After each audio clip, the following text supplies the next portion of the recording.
Magandang araw po sa inyo lahat. Welcome po sa panibagong video natin dito sa Makapili TV. Ngayon, pag-usapan lang po natin itong hinaing ni Senator Rapi Tulfo dito sa nangyaring pagrebisan ng kanyang bill para sa Magna Carta for Seafarers. Ito yung pagpapasok ng mga congressman ng escrow provision dun sa ginawang bill ni Senator Rapi Tulfo. Kasi doon sa escrow na yun, di ba, sinasabi nga na once na yung agency ng mga marino ay nag-appeal sa court, so hanggat di pa natatapos yung appeal nila sa korte, yung perang napanalunan na ng marino natin sa DOLE is ilalagay muna dun sa escrow provision na yun. Parang ilalagay ko muna sa bangko. So hindi pa pwedeng galawin yun hanggat di natatapos yung kaso. So ito, si Senator Rapi Tulfo dito, nagdabas siya ng hinaing niya dito sa mga kongresista na to kung bakit ganun yung pinipilit lang ipasok yung escrow provision na to. So panoorin po natin itong yung video ni Senator Rapi Tulfo. Yung sinabi ni Senator Rapi, ang galing na pagkasabi ni Senator Rapi dito. Pinapasa nga akong batas itong Magna Carta for Seafarer. Ngayon pa lamang, itong mga manning agencies, manning companies, naglalabi na sila. Nagpapakalat na sila ng mga disinformation.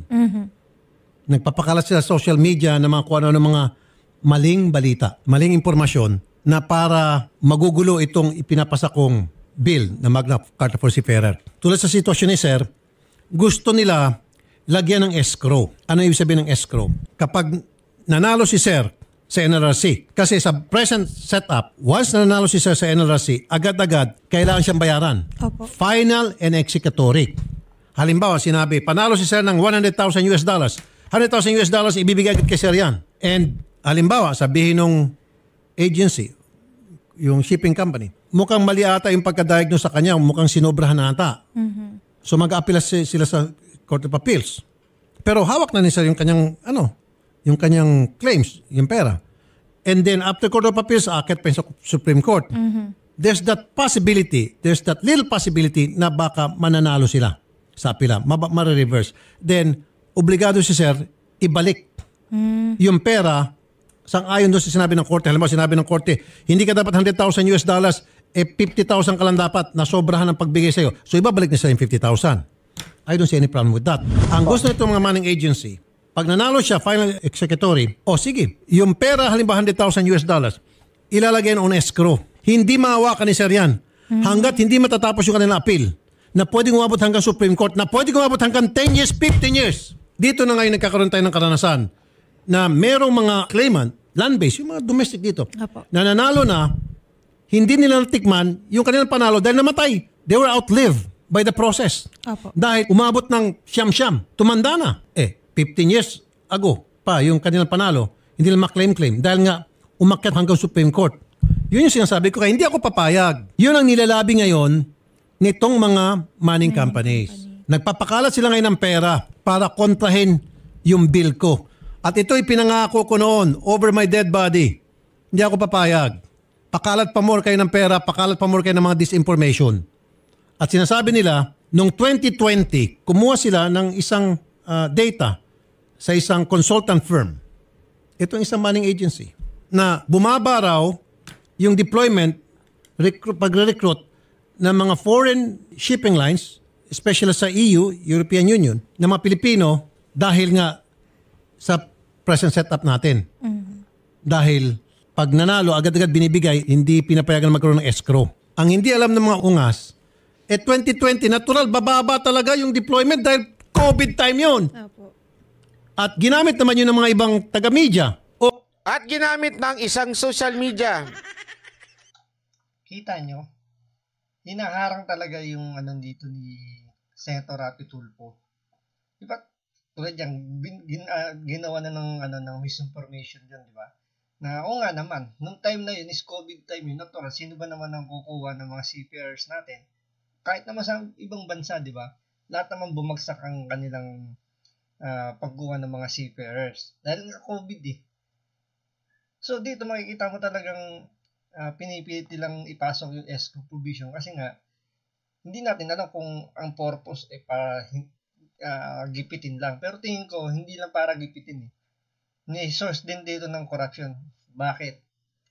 Tingnan nyo ipapasok sa escrow provision yung pera muna. So, ilan ba yung nagkakaso ng mga seafarers? Hindi lang naman siguro isa, dalawa. Siguro malamang marami yan, mga 100. Kung lahat yun, nagkiklaim ng $100,000. So, malaki ang magiging pondo ron. Sino lang ba pwedeng gumalaw ng escrow provision? So, mga kongresista. Pwede sila lang ang gumalaw nun dahil sila ang gagawa ng batas. So, pwede lang pakilamanan yung budget doon. So, malaking halaga rin yun. Nakikita nyo, kung medyo laruin nyo lang yung isip nyo na bakit nila kailangang ipitin yung pera doon. In fact, pwede naman nilang ibigay na kagad sa mga seafarers natin.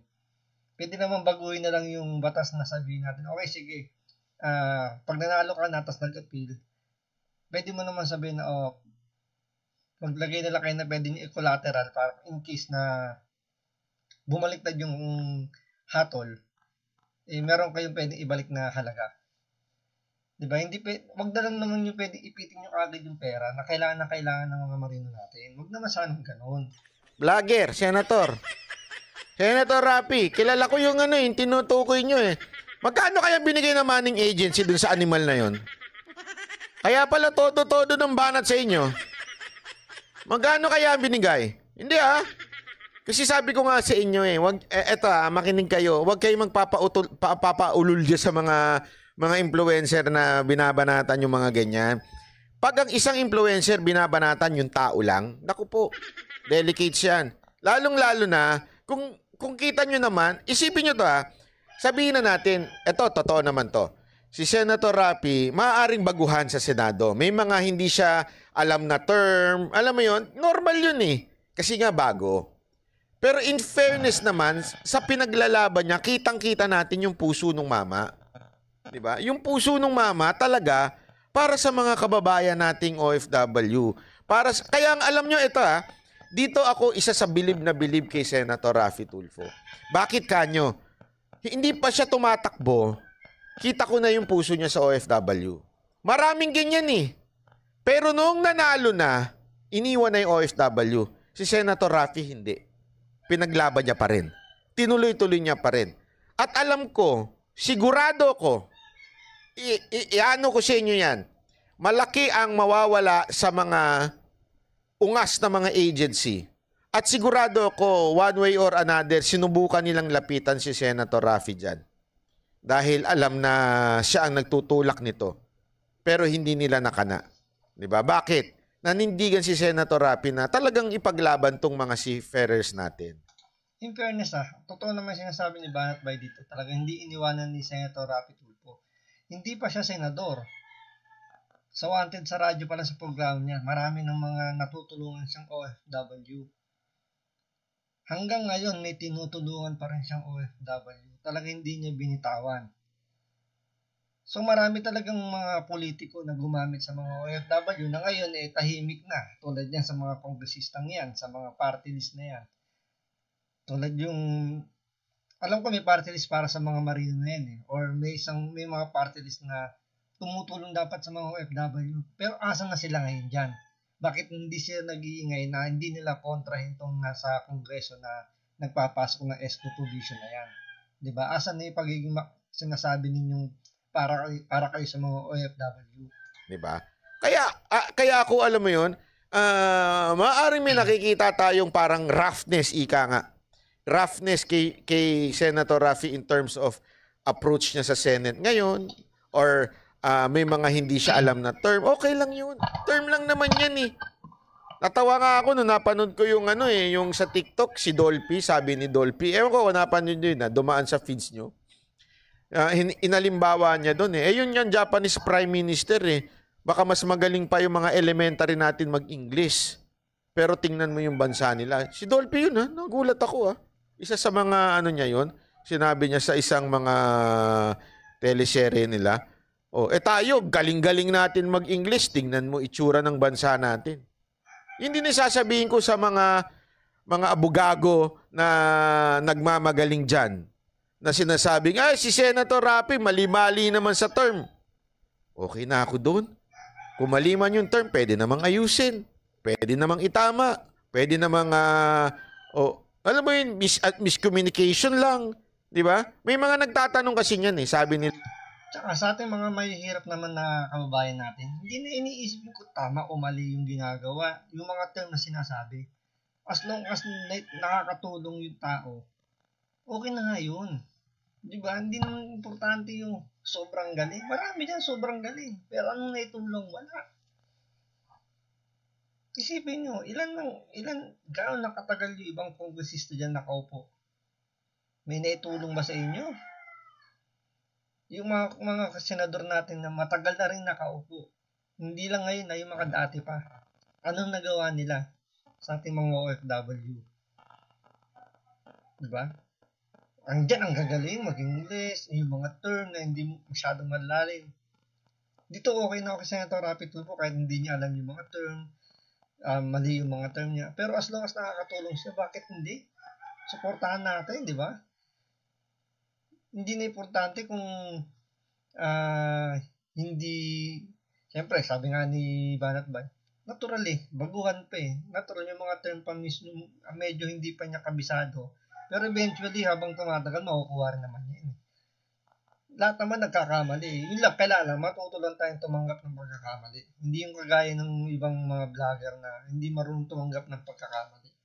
Na kala mo napakagaling kagad. Ano daw ba masasabi ko dun sa awayan ni Senator Pia at saka ni Senator Tulfo? Alam mo, hindi nga awayan yun. Si Senator Pia na mismo nagsabi, it's not awayan. Tsaka immaterial na yun.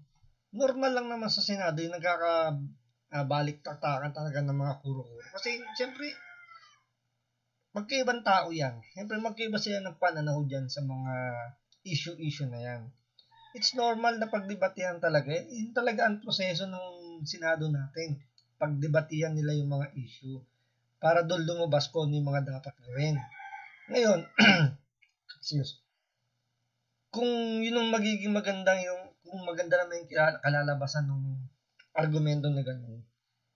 So, supportahan na lang natin, di ba? So, dapat supportahan natin dito si Senator Rapi Tulfo. Salamat po.